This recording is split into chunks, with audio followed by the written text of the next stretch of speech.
October 1941, they boarded the train believing they were already dead. Not executed. Not bombed. Just erased slowly behind barbed wire, fed just enough to survive, worked until their bodies gave out, forgotten by history and abandoned by the country that sent them to fight. That was what they had been told would happen if they were captured. German soldiers pulled from the hedgerows of Normandy carried those warnings deeper than their wounds. Canada and America, the propaganda insisted, would not forgive them. There would be no mercy for men who had worn the uniform of the Reich. Only starvation, punishment, and endless labor meant to humiliate and break them long after the shooting stopped. Instead, they were about to be paid. At the moment of capture, none of them could imagine that possibility.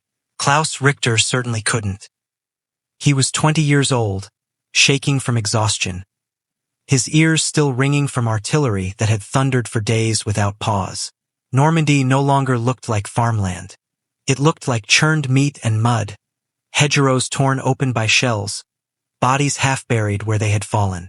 The Atlantic wall he had been told was impenetrable had collapsed in front of him piece by piece, not with a dramatic final stand, but with confusion, retreat, and panic. When the Canadians overran his position, there was no heroic surrender. His rifle jammed, his squad scattered, someone screamed, someone else dropped to the ground and didn't get up. Richter ran until his lungs burned and his legs failed him. When he finally stopped, hands raised, he expected the worst. A bullet, a blow, an act of revenge for everything the war had done. None came. The Canadians searched him quickly and efficiently. No shouting, no insults, just firm hands and short commands in a language he barely understood. That calm frightened him more than brutality would have. Felt wrong, unreal, as if something worse was coming later. They marched him to a temporary holding area near Cherbourg, a sprawling mud-soaked camp packed with men who looked just as lost as he felt. Thousands of them, young soldiers, old reservists, boys who hadn't shaved in weeks, veterans who stared blankly at nothing, the defeated remains of units that no longer existed. Richter sat on the ground clutching a piece of dry bread, his stomach tight not from hunger, but from dread. He had heard the stories since training. Captivity meant disappearance. POW camps weren't prisons, they were slow graves, places where you waited out the war starving behind wire while guards took revenge for every bomb dropped on their cities. That belief was everywhere around him. Men whispered constantly, feeding each other's fear. America, they said, mines. Farms are worse than concentration camps. Canada, someone insisted, was even colder, even harsher. A place where no one survived the winters. When they were finally loaded onto the train, shoved into windowless boxcars and sealed inside darkness, the fear became physical. The air grew thick with sweat and breath. Every jolt of the tracks felt like another step away from life.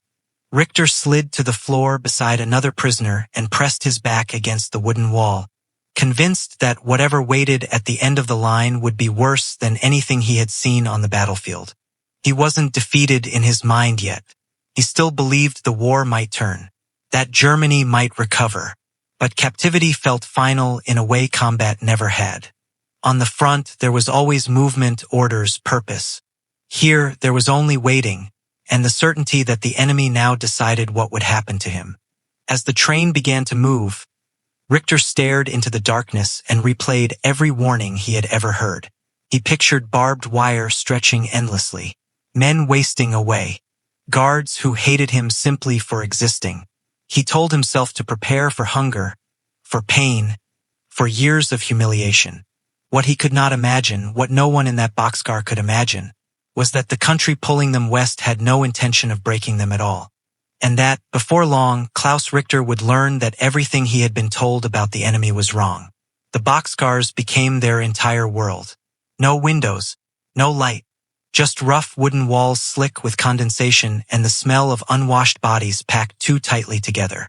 When the doors slammed shut, the sound echoed like a verdict. Someone near the front muttered a prayer. Someone else laughed nervously and then went quiet. The train lurched forward, and with it came the slow realization that whatever waited for them, There was no turning back. First, there was shouting.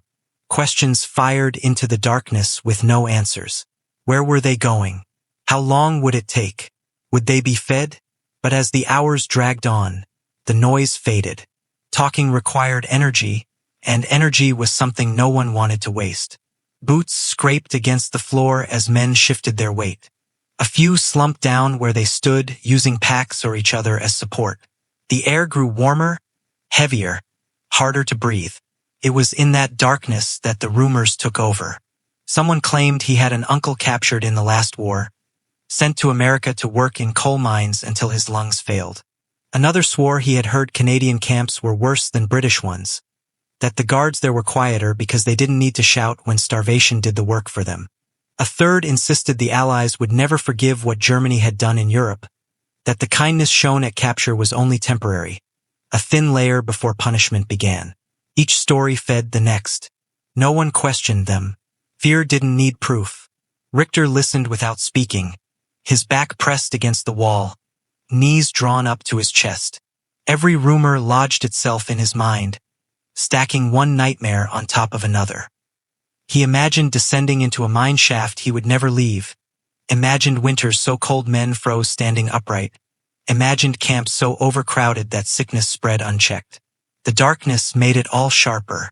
With nothing to see, the mind filled in the gaps. The guards outside said almost nothing. That silence was the worst part. If they had shouted, if they had cursed or struck the walls, at least the enemy would have shown their face. Instead, there was only the rattle of wheels and the occasional metallic clank of the train slowing or starting again. Food was passed through the door once a day. Water too. No explanations. No reassurance. Time lost meaning. Hours stretched, then collapsed into one another. Some men slept sitting up, heads rolling with the motion of the train. Others stayed awake, staring into the black, counting breaths, waiting for something terrible to happen simply because nothing else was happening at all. This was the torture before torture, Richter realized. Not pain, not hunger, but anticipation. Being given enough silence to imagine every possible cruelty. By the time the train finally slowed for what felt like the last time, many of the men inside were already broken. Not by what had been done to them, but by what they were certain was coming next. The first breath of air when the boxcar doors opened felt unreal. Men blinked and staggered forward, squinting against a pale sky and the sharp smell of salt. They were at a port, though no one knew which one. Cranes loomed overhead. Ships crowded the harbor. Everything felt enormous, mechanical, indifferent. They were herded forward again, this time down a gangplank and into the belly of a transport ship stripped of anything unnecessary for comfort. The voyage began without ceremony. For 8 days, the Atlantic owned them. The ship rolled endlessly, creaking and groaning as waves slammed against its hull. Men lay on steel decks slick with seawater and vomit, too weak or seasick to stand. Richter spent hours gripping a metal support, eyes closed, stomach burning, convinced that at any moment the ship would shudder violently and tear itself apart. It wasn't the ocean he feared most. It was their own navy. Every vibration of the engines, every sudden change in pitch, sent a jolt of panic through the prisoners. Somewhere beneath the waves, German U-boats were hunting Allied shipping. Richter imagined a former comrade peering through a periscope, lining up the shot, unaware that the target carried thousands of German soldiers packed together like cargo. The thought was almost unbearable. To survive the front, survive capture, only to die at the hands of your own side. Each night, he lay awake waiting for the explosion that never came. The guards kept their distance. They were present, watchful, but strangely detached. No blows, no insults. Orders were short and functional. Food was basic but regular. When men collapsed from sickness, they were helped back to their feet or left to rest without punishment. That calm, that restraint, gnawed at Richter's nerves. This wasn't how it was supposed to be. He kept waiting for the moment it would change, for the masks to come off, for the ship to reach open water where no one would hear screams. But the days passed, and nothing happened. No retaliation, no cruelty, just monotony, nausea, and fear. By the fifth day, suspicion crept in where terror had ruled. Men whispered again, but now the questions were different. Why were the guards so quiet? Why weren't they hitting anyone? Why were they feeding them at all? Some suggested it was a trick, that kindness was being used to lower their guard before something far worse awaited them on land. Richter didn't know what to believe. The silence no longer felt threatening. It felt deliberate. When the ship finally slowed and the sound of gulls cut through the engine noise, he felt something he hadn't allowed himself to feel since Normandy. Not relief, but confusion. If this was the beginning of punishment, it made no sense. And if it wasn't, then everything he had been taught about the enemy was already starting to crack, quietly, without a single blow being struck. They disembarked into a port that felt unreal in its order.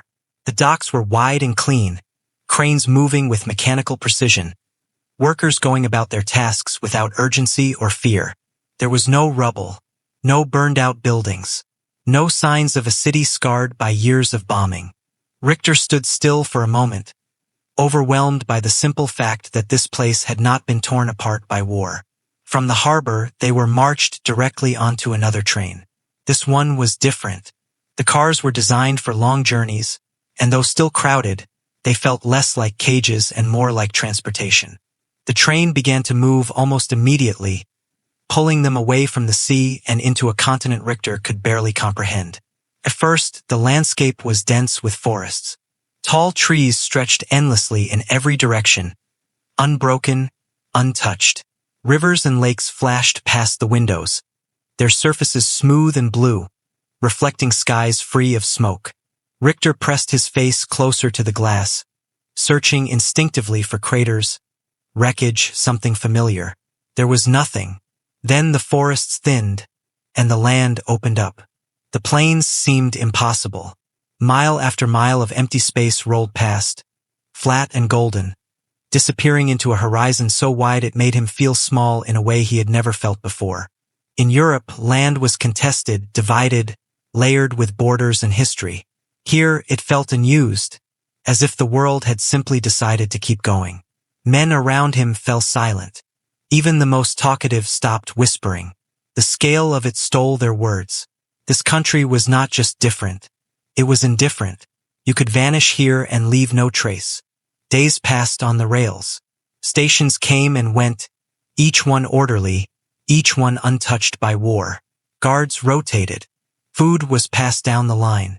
No one shouted. No one struck anyone. The monotony became its own kind of shock. Richter realized something unsettling as he stared out at the endless prairie. If they were meant to be punished, this was a strange place to do it. There were no cities to hide cruelty, no ruins to excuse it. Everything was too open, too visible. By the time the train finally slowed for the last time, he no longer felt the sharp edge of fear he had carried since Normandy. In its place was something far more destabilizing, the growing sense that none of this fit the story he had been told, and that whatever waited for them next would challenge it completely. The train stopped in the middle of nowhere. No city skyline, no industrial sprawl, just open land, hard sunlight, and a dry wind that carried the smell of grass instead of smoke. As the doors opened, Richter stepped down onto the platform and felt the ground steady beneath his boots for the first time in weeks. He looked around, confused. This didn't feel like the edge of punishment. It felt like the edge of the world.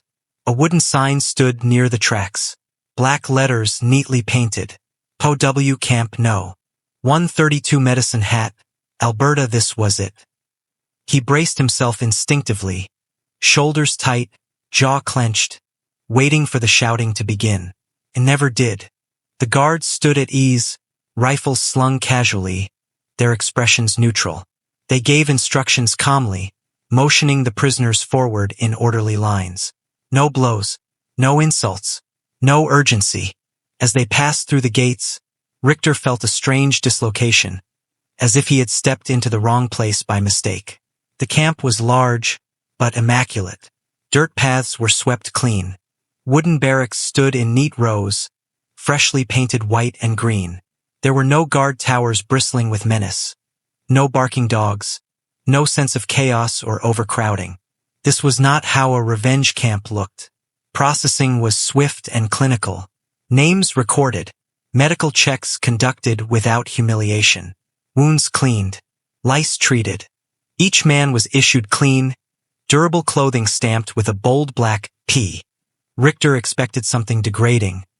Shaving heads, shouting, being stripped of everything that made him human. Instead, he was handed folded garments and told where to go. Inside the barracks, he stopped short. The space was heated.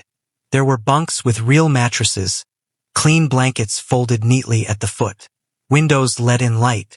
20 men shared the room, but it felt orderly, livable. Someone laughed quietly, the sound awkward and unfamiliar. The guards did not linger. They did not hover or threaten.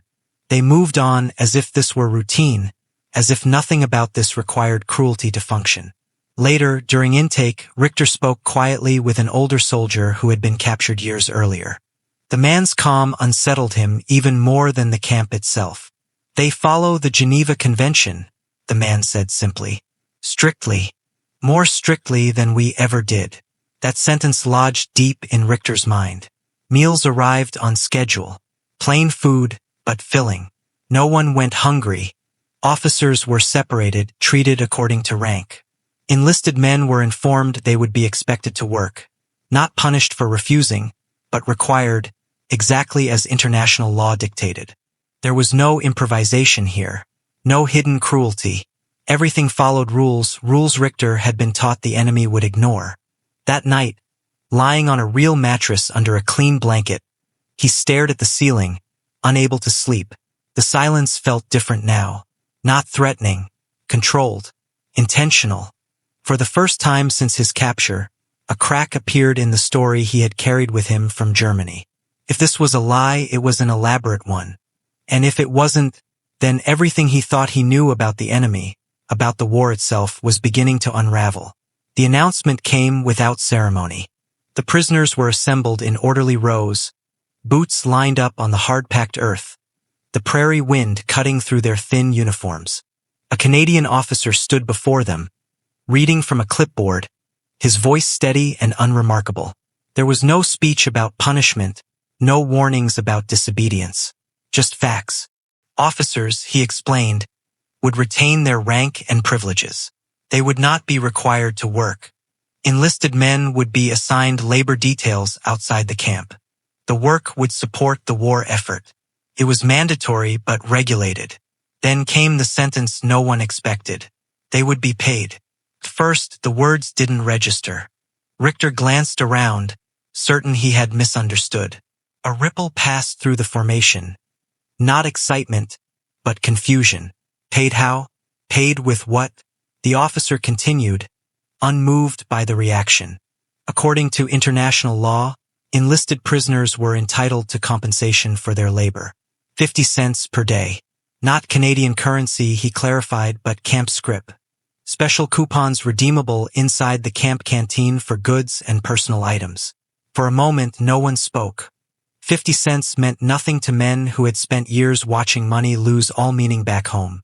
Germany paid its soldiers poorly, if at all, and inflation had turned wages into jokes. But this was different. This was not a promise made by their own collapsing system. This was the enemy acknowledging their labor had value. The idea settled slowly, uncomfortably. Paid enemy labor. Not coerced. Not stolen. Compensated. Richter felt something shift inside him. Not relief, but disbelief. He had prepared himself to be worked until his body failed. He had not prepared to be told his time was worth something. The concept didn't fit with the hatred he had been taught. It didn't fit with the image of guards who were supposed to despise him. That evening, the barracks buzzed quietly. Men whispered in low voices, testing the idea aloud as if speaking too loudly might make it disappear. Some scoffed, insisting it was a trick. Others argued that the payment was meaningless, that scrip was just another form of control. But no one could deny what it represented. This wasn't forced labor meant to break them. It was work designed to function. Structured. Regulated. Paid. Richter lay on his bunk, staring up at the wooden ceiling, replaying the officer's words. He tried to imagine walking outside the wire to work in a country that wasn't his, earning coupons he could spend on cigarettes or chocolate. The thought felt absurd and deeply unsettling. If the enemy was willing to pay him, then the line between captor and captive had already blurred more than he was ready to admit. The first work detail left the camp just after sunrise. Richter climbed into the back of an open truck with a dozen other enlisted men, the cool morning air cutting through his jacket as the engine rumbled to life.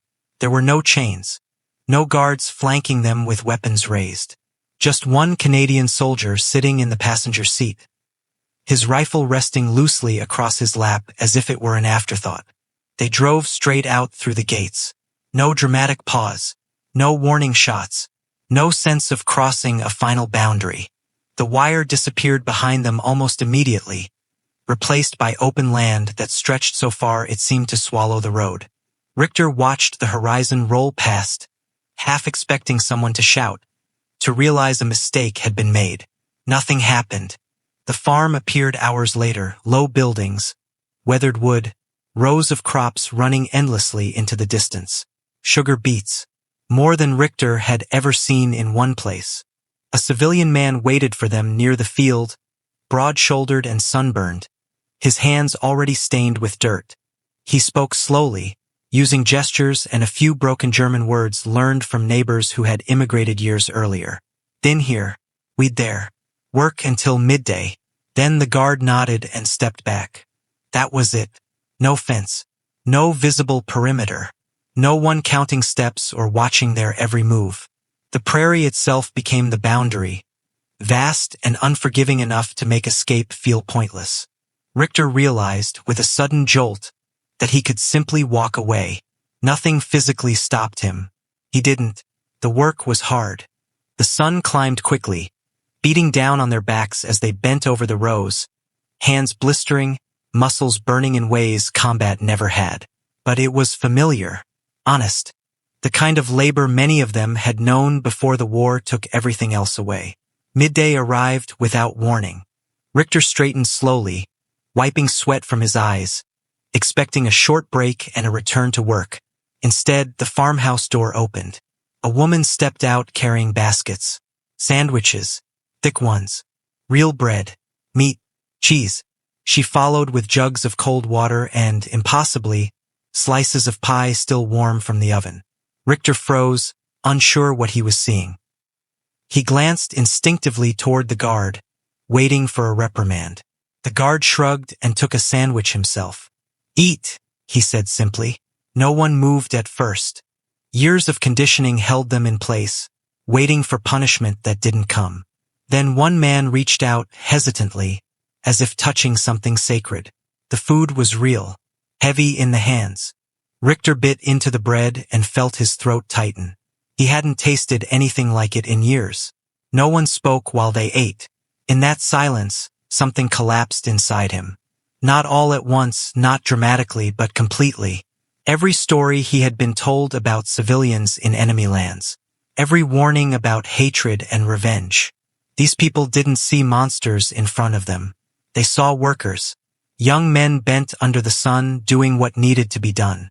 The woman smiled politely and returned to the house. The farmer nodded once and went back to his own work. Richter looked out across the open prairie again, the wind moving gently through the crops, and understood something that unsettled him deeply. The war, at least here, was no longer about enemies and punishment. It was about trust, quiet, deliberate trust, and it was being extended to him without conditions. In that field, with no fence in sight, the propaganda didn't just crack. It vanished. The realization came slowly, over days and then weeks, until it became impossible to ignore. Nothing was stopping them. No walls, no watchtowers in the fields, no armed patrols circling the farms. When the trucks dropped them off in the morning, the guards often stayed back, sometimes disappearing into the shade or leaning against a fence to smoke. The prairie itself became the only barrier, stretching endlessly in every direction, offering freedom in theory and isolation in reality. Richter tested the thought again and again as he worked. He imagined setting his tools down and walking away, following the horizon until the farm vanished behind him. He imagined reaching a road, finding shelter, somehow surviving in a country whose language he barely spoke. Then the fantasy collapsed under its own weight. Where would he go? What would he eat?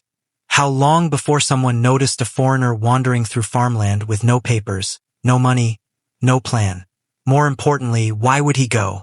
Inside the camp, he had a bed, regular meals, warmth.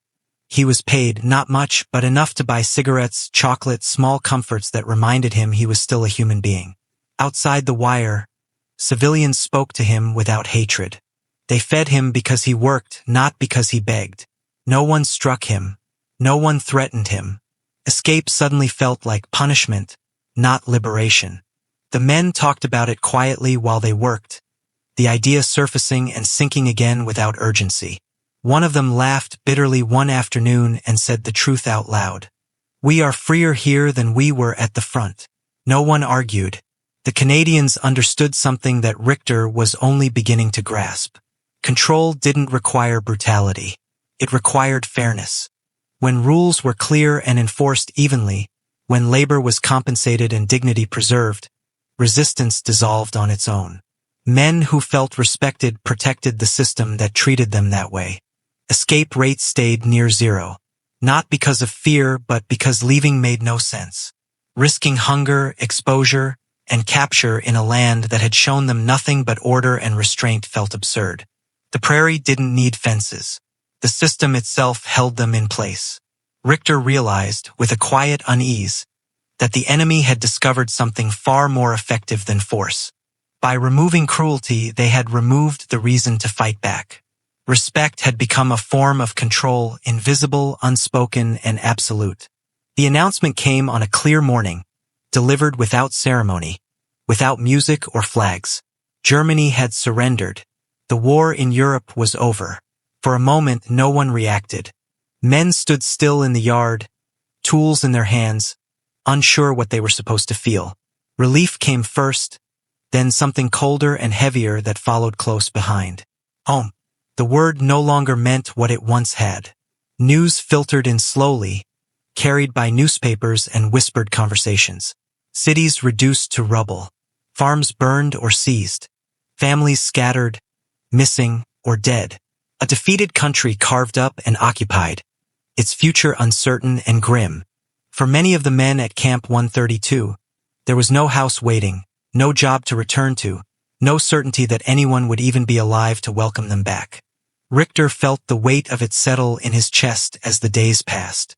The fighting was over, but the safety he had found here suddenly felt fragile. Under international law, prisoners were to be repatriated as soon as possible. The wire would open again, not to freedom, but to a return to ruin. Men began to talk in low voices during meals and in the barracks at night. Not about escape now, but about staying. The idea felt dangerous at first, almost disloyal, as if speaking it aloud might summon punishment. But nothing happened. No one was silenced.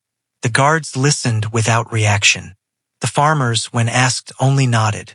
"I have nothing there," one man said quietly, staring out across the prairie. "Here I work, eat. I am treated honestly." Others felt the same. They had spent a year or more living under rules that made sense, working for pay that meant something, building routines that didn't involve fear. Canada had not broken them. It had stabilized them. The thought of returning to a shattered homeland filled many with dread rather than longing. Officially, the process moved forward. Lists were made, paperwork prepared. But something else happened alongside it, quietly and deliberately. Repatriation slowed. Labor contracts were extended. Men were kept working the fields through another season, then another under temporary statuses that blurred the line between prisoner and resident. No speeches were made about it. No announcements. It was handled through regulations, extensions, careful phrasing. Farmers wrote letters. Officials signed forms. The need for food had not vanished with the war, and everyone involved understood that these men were no longer a threat. Richter realized one evening, as he watched the sun sink into the prairie, that the choice he faced was no longer about captivity or freedom. It was about where life could be rebuilt. The war had ended, but the decision about where to belong was only just beginning. and for the first time since Normandy, that decision felt like his to make. The transition happened quietly, without ceremony or headlines. There was no single moment when prisoners became free men. Instead, the wire lost its meaning piece by piece. Temporary work permits replaced guard rosters. Barracks emptied slowly as men were reassigned to farms, mills, and small towns that needed hands more than they feared former enemies. Paperwork changed their status from prisoners to displaced persons, then to laborers, then eventually to residents. Farmers played their part without hesitation. They wrote letters. They signed guarantees. They vouched for men they had watched work through heat and frost. Men who had shown up every morning and earned their keep without complaint. These weren't abstract enemies anymore. They were reliable workers with calloused hands and familiar routines. Men who had been fed at kitchen tables and trusted with tools and livestock. Richter felt the shift most clearly the first time he was paid in Canadian currency. The coins felt heavier than the scrip ever had. Real money earned openly without guards nearby. He rented a room, bought his own food, learned enough English to manage conversation. No one asked him to forget where he came from, only to follow the rules and contribute like everyone else. Years passed. Camps closed. Camp 132 emptied and faded into memory. Its fences dismantled. Its barracks repurposed or abandoned. But the men remained. They married. They raised families. They built lives on land they had once believed was a punishment. The irony never left him. He had arrived expecting cruelty and found structure. He had prepared for starvation and found fairness. The country that held him captive never tried to crush him. And because of that, it gained something far more lasting than obedience. Camp 132 was never meant to be an experiment. It was built out of necessity and governed by law. Yet its legacy proved something no ideology could erase. Decency did what punishment never could. It ended resistance without force. It turned enemies into neighbors. And long after the war faded into history, the men who had once stepped off trains believing they were already dead became quiet proof that respect, when enforced consistently, could reshape the outcome of even the darkest conflict.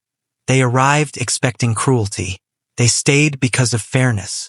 Behind a stretch of simple barbed wire in the Canadian West, a prison revealed a truth history often avoids. Fear can control men for a moment, but it never changes them. Starvation can break bodies, but it hardens beliefs. What reshaped these prisoners was not punishment, but consistency. Rules that were followed, labor that was valued, and dignity that was never withdrawn. You don't turn enemies into citizens by crushing them. You do it by treating them like humans.